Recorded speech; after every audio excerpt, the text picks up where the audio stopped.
we've got business leaders, right, who have seen a demonstration, a contrived, very contained demonstration, and then they think that they can generalize the results that they get and the type of performance they get out of that constrained demonstration into a more broad, broad use case.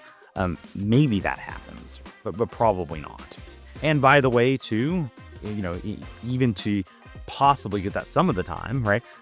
We ultimately have to accept more risk than most of those business leaders are ready to do. And so this is kind of like, I analogize it regularly to, learning that, you can go buy a supercar that goes 200 miles an hour. Well, neat, right? But there are risks that come along with that too, right? Initially, if all I'm looking at is the speed and I'm like, I can cut my office drive from an hour down to 12 minutes. That's fantastic until we get into the risk.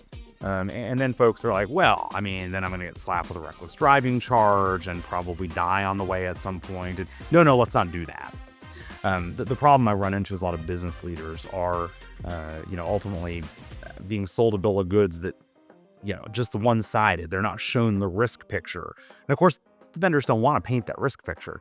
We as security leaders ultimately have to come back to, our business leaders and say, okay, I can help you do this, right? But in order to do it within our risk envelope that you, senior leader, will have to define, we ultimately are going to have to change the scope of what we're trying to build. And my number one piece of advice there is that AI and autonomous operation, like everything else, follows the 80-20 rule.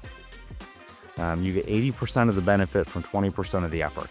Don't go for full automation. That's where we have the edge use cases with risk and what have you. It's pick where you can get good returns on investment for semi-automation. That's still a huge benefit. And again, for just a fraction of the work.